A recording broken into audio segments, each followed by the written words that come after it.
views expressed on this program are those of the hosts, guests, and callers, and are not necessarily those of this station, its management, or other advertisers. You're listening to Transformation Talk Radio.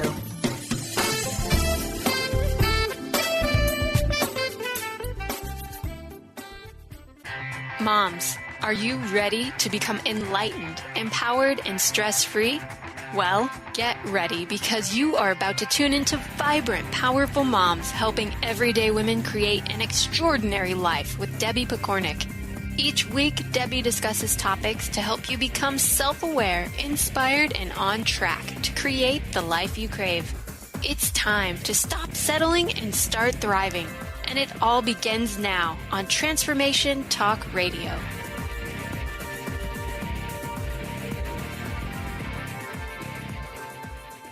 Welcome to the Vibrant, Powerful Mom Show. I'm your host, Debbie Pokornik, and I'm here to help you create a life that feels vibrant and powerful, whether you're at work, at home, or at play. Today, I want to talk about living happily with teenagers. Now, even though we talk a lot about the teenage stage, we're really not taught much about it.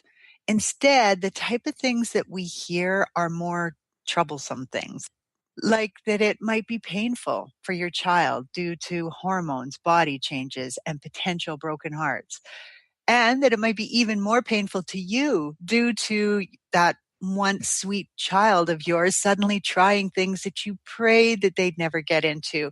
Or maybe they start being rude to you and challenging the rules that you put in place. In other words, we're told to brace for this time and even expect them to become rude, belligerent, and to make bad choices. Now, I have a bit of a problem with this way of thinking for a lot of reasons, not the least of which is that it makes people buy into the teenager myth and start seeing them all as a problem. When this happens, you no longer give the benefit of the doubt to your teen or try to creatively come up with ways to bring out the best in your child. It can make you think that you have to save them, that the only way to do that is to create a bunch of rules and then monitor and control their every move. Now, in all honesty, thousands, perhaps millions of parents could tell you that this does not work. That, of course, would be in hindsight. But the truth is, trying to control anyone is super frustrating, and it causes us to actually push our teens away right at a time when they would benefit by having us firmly in their corner. As a society, we have adopted these negative beliefs about our teenagers. Many of us avoid groups of teens at all cost. I mean, you might cross a hallway in a mall not to walk by a group of teens. We rarely give them the benefit of the doubt. When we hear a story like about an alleged crime or something, if there was a teenager anywhere near the vicinity, we're pretty quick to suspect they were the problem. Now, to me, this is a really big oversight on our part. And yet, I also know that many teens do behave in undesirable ways. And we see that. If not at home, then we might watch it on TV. We hear about it in the news. We listen to neighbors talking about it. And all of that reinforces this very prevalent stereotype. I remember when my kids were young and I would take them shopping and people would strike up conversation, or at least try to strike up conversation with them all the time. You know, aren't you cute? What are you shopping for today? And I mean, depending on the day and the situation, they would often get a cute smile from my extroverted older son and the stink eye from my rather anxious and introverted younger one. Typically, people would laugh at this and they'd say something to me about how wonderfully cute my kids were. Then they turned into teens. And everything changed. Suddenly, people wouldn't make eye contact with them, even when they were the one paying for something or, you know, they were the customer. They were watched if they went into a store with or without me. People would move if I told them, you know, go sit on that bench while I finish shopping. And they'd go over to sit on the bench and people would move if they were sitting there too. They were given the stink eye by other adults, even when those adults were the attendants in the store. I was kind of shocked at this, but now I've watched it happen or heard about it from so many teens that I realize it's not adults being rude, but rather something people do when they don't understand a group, a section of society, and they buy into a myth that says they're bad, or they allow the behavior of a few to color every person in that category. So it might be worth it, no matter how old your own child is, to start thinking about your beliefs, your judgments, and stereotypes when it comes to teenagers. I've caught myself on occasion falling into this place, and I have to admit that sometimes it takes a good deal of self-reflection to actually get back out and to be comfortable calling yourself on it. But our teens are our future. They're our future store owners, politicians, healthcare providers, teachers, restaurant workers, flight attendants, and so on. You name it, they are our future. And yet, as a community, we often treat them poorly for, these 5 or so years and then expect them to respect us. Okay. Thanks for listening to my little rant. Now, on to the nuts and bolts of this topic. Today, I would like to talk about this stage of life and shine a bit of light on it as to what is really going on for your teenager and what you can do to make this time an okay experience for all involved. Teenagers are in a vortex of their own. They're no longer children, but they're not yet adults. This is actually a time for them to integrate all that they've learned so far, to test it out, to discard what doesn't fit, and basically practice being an adult. It's kind of like the practicum piece of any course that requires you to do practical experience before you graduate. Like in social work, for me, we had to do internship placements where we worked as a social worker. We were treated like a social worker. We were given a caseload like a social worker. But we had supervisors that were there to guide us, to help us figure things out, to make sure that we were doing it right. Our teens are living with us, so they're subject to our boundaries and rules, but they are also practicing for being on their own. And this is really important because it means that while our kids are still relying on us for many things, they're also feeling a very real need to be independent and to be taken seriously. Now, this can lead to sensitivity, which just compounds that limit testing, not to mention risky behavior and rebellion. For those of you who are familiar with my work, it'll come as no surprise to you how important I feel relationship and mutual respect are to enjoying your child. If you listen to my show on parent power, then you know that right about the time your child becomes a teen is the same time your parent power kind of fizzles out, which means at that point, you really need to rely on the mutual respect that you've built with your teen to keep communication flowing. Even when your teen is pushing for independence, feeling rebellious, or struggling with hormones rushing through them, they still value the relationship that you've created with them. And they will be willing to listen and work through a few things with you simply because of that mutual respect. Now, if you've done a lot of ordering, controlling, criticizing, and not being really respectful while doing it, then you're probably going to see a stronger rebellion. Sometimes that rebellion can look like a teenager finding a group of kids, maybe even a gang of kids, who they feel is more accepting of them just the way they are. And so they leave, or at least they check out in every way they can, believing that you really don't have their best interest at heart. So everything that I'm going to talk about now will be affected by the kind of relationship that you have built with your teen. It's never too late to change this.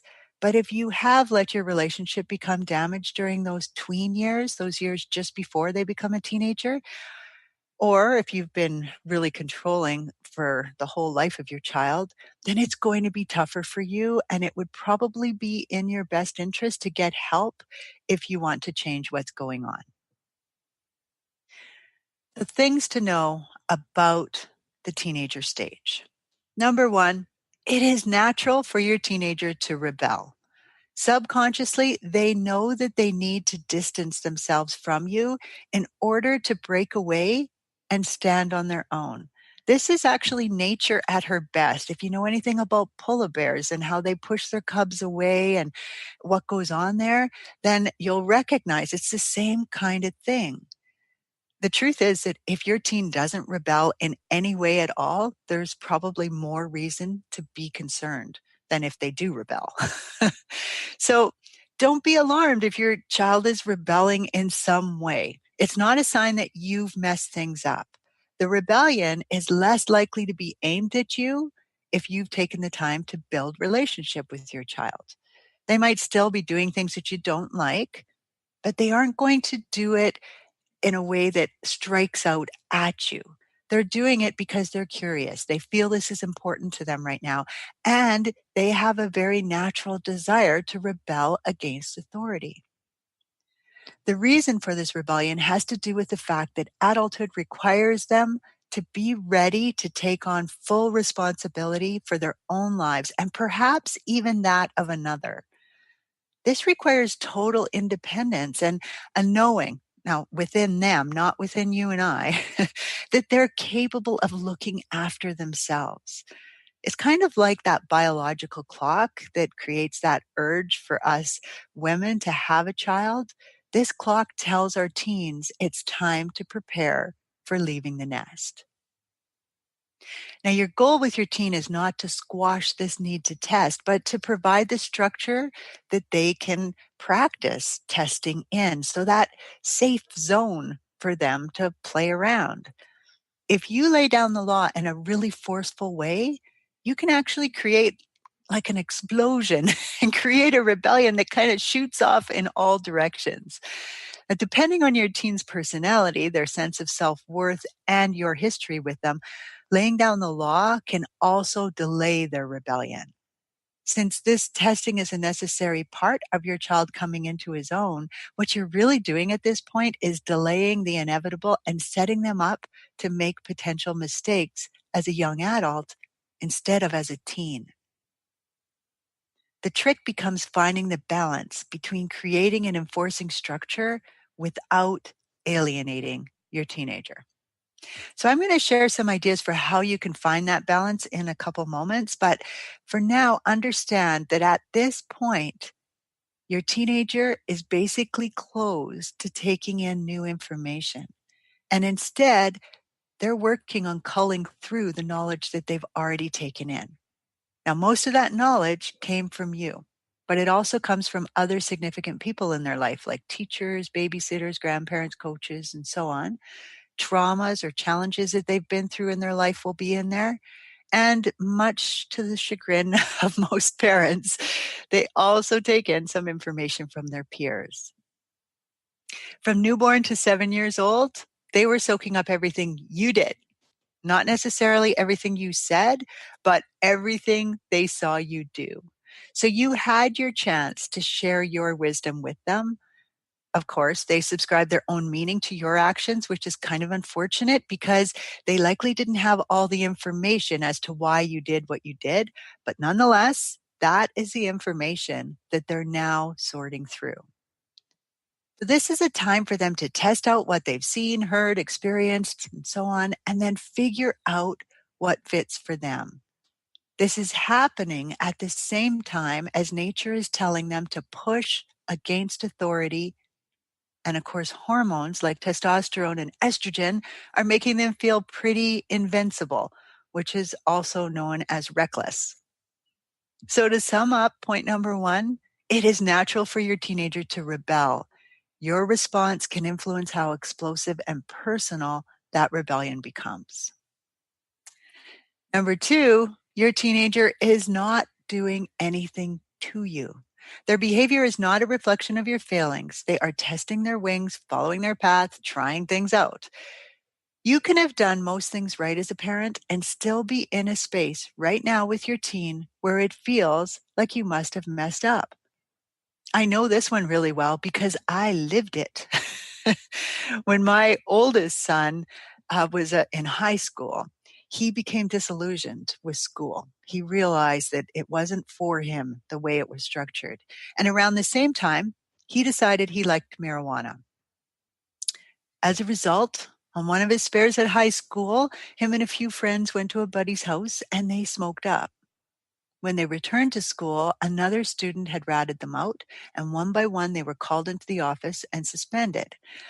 Now, both my husband and I had some really serious negative opinions about pot smoking, and we were already really sensitive about this topic.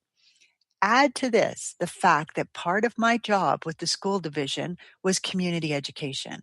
So I would do these drug awareness education sessions along with a team from the Addiction Foundation and some community mental health workers and so on. And I did this for parents. So when we got the call that our son was being suspended for smoking drugs at school, oh my gosh, it was really hard to stay objective. It didn't help that I was out snowshoeing at the time with our dogs when they tried to call me, and I don't take my phone when I go for a walk. So they phoned my husband at work and had him called out of a meeting. Yeah, his words to me were, "You better go pick him up because if I do it, I might kill him." Now, interestingly, what helped me stay firmly grounded in my open-mindedness was watching or listening to my husband react. In other words, he mirrored for me where I wanted to go and where I knew as a parent educator I just couldn't go. Now, in our minds, our son was being given life on a silver platter. He had lots of love and support from family, potential to go far in life, lots of opportunity to explore hobbies. He had a guitar. He went hiking. He had a BMX bike and was playing around on that. He took art courses. He did kung fu. Whatever he wanted to do, pretty much he could do it. And so we simply could not, and we weren't even willing to try to understand why he would want to numb out from life. We were definitely taking this personally. What did we do wrong? What are people going to think? How do we hold our head high when we walk through the store or talk to our friends? So this began a really intense section of learning for us. I had to practice what I preach and focus all my energy on being open-minded and respectful. I was not always very good at this. I have to tell you, I can remember over the next few years as we went through this time, I can remember yelling at him. I can remember crying. I can remember pleading with him. And throughout it all, what I was really doing was judging and deciding that he was in the wrong. But when I finally let go of who I decided he should be and put all of my energy into enforcing the boundaries in our home while still loving and accepting him exactly where he was, everything started to change.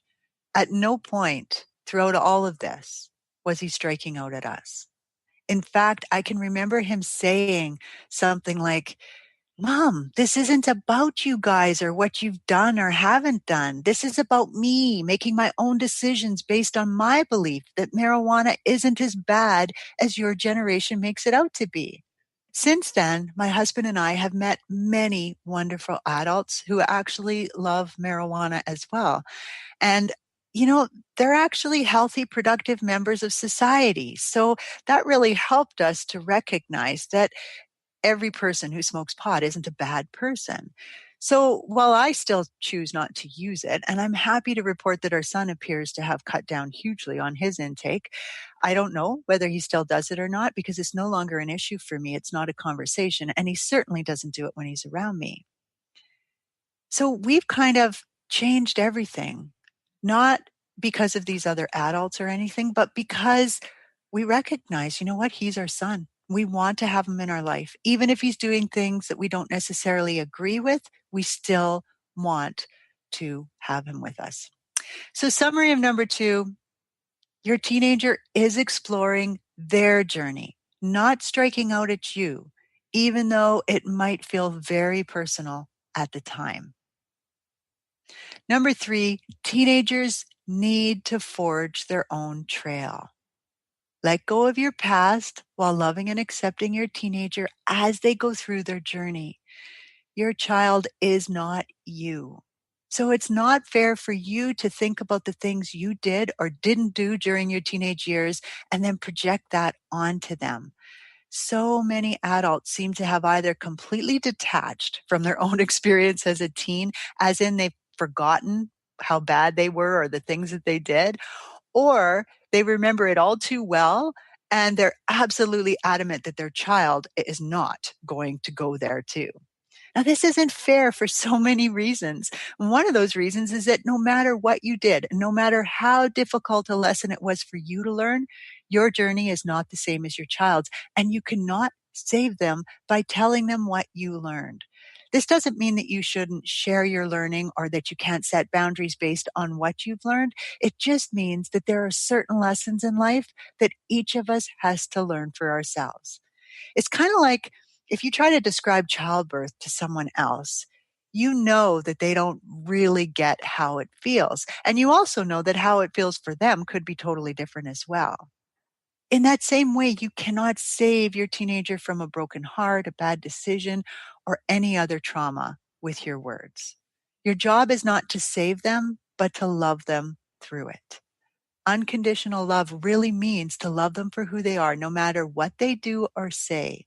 You can set boundaries around what you will tolerate in your home and have consequences when they're broken, but whether or not they listen should not affect your love for them. We're wired as humans to love unconditionally, which is why it really hurts when we start putting restrictions on this.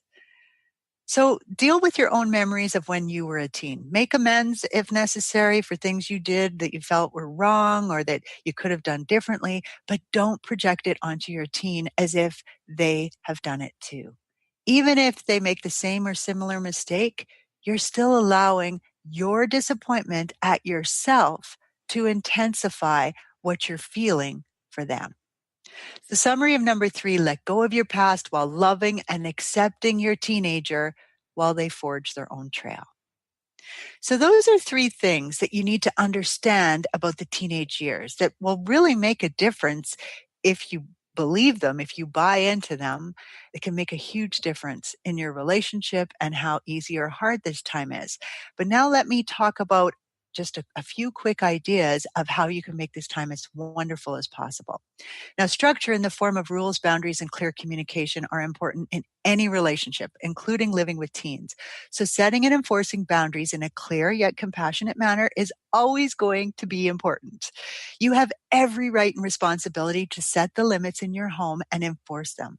Although the teenage years are about practicing, learning, and integrating what they've accumulated up till now, teens still require your involvement. As I already mentioned, I find it helpful to think of this teenager stage as being an internship, a time for a person to practice what they've learned while still having a supervisor who wants to help them grow and experience things. This is a great way to think because as a parent, it can help you shift out of ego, where you take everything personally and probably overreact, into the more objective, less emotional space of supervisor. So I have 7 tips that I use to help guide parents in their supervisor role. I've only got a few minutes left, so I'm going to give them to you really quickly and see how it goes. Number 1, focus your energy on building relationship with your teen. I've already covered this one really thoroughly. So let me just say it's your relationship with your teen that will make these years enjoyable or miserable. So as much as possible, avoid nagging or fighting just to get your way. Number 2, tune into what feels right for you and your teenager. Avoid restricting your teen simply because society has told you that you need to have those kinds of rules. When you're at odds with your teen, ask yourself, how important is this for them to learn? Why am I enforcing this? Even talk to them about it.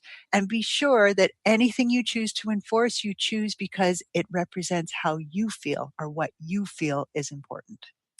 Number 3, be clear about your own expectations and consequences for not respecting your rules. A good supervisor always tells you what the rules are and what's going to happen if you don't follow them.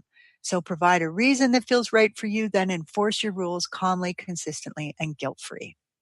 Number 4, learn positive forms of communication and practice them with your teen. Hurt feelings, disrespect, closed communication all get in the way of a real conversation happening. The more you keep information flowing, the greater your chances of being heard and of being kept in the loop. Number 5, separate your teen from their behavior. It's fine to hate what your teen is doing, but remember, this is part of their journey and does not make them a bad person. They're going to appear reckless, self-centered, inconsiderate, and unappreciative some of the time. These are not character traits of their personality, but a result of the processing, experimenting, and distancing that comes with this stage. If you refuse to accept them or reject them, they're going to look for and find acceptance somewhere else. Number 6, understand that teens are quick to take comments personally and critically. This is part of their development and not a defect. Your teenager is in a vulnerable and challenging point of development. When people correct them, it can feel like rejection of who they are becoming. It's common for them to be ultra sensitive during this time, similar to how an adult might feel when they start a new job or something like that. So really be aware of that. And number 7, be open to learning new things and adapt your opinion as you go. Often by the time your kids become teens, you've gotten into this sort of parenting groove that feels comfortable. So when your teen suddenly changes from who you thought they were becoming, your response might be to dig deeper into your groove. These are the 7 points I suggest that you keep in mind when you're creating structure with your teen. We all thrive from structure, even though we might question why it's necessary and sometimes have to push against the rules. The trick for parents is to be sure your structure aligns with your beliefs so you can be clear, enforce it, and feel good about it. When it comes to teenagers, you're no longer raising them. Your goal now is to live with them happily, if you can. With much respect for you and the journey you are on, this is Debbie Pokornik wishing you a vibrant and powerful day. You've been listening to Vibrant, Powerful Moms with host Debbie Pokornik. If you've enjoyed this show, please give us a shout out and leave us a positive review. To find out more about Debbie and her sisterhood of Vibrant, Powerful Moms, visit empoweringenergy.com. That's empowering with letters NRG.com.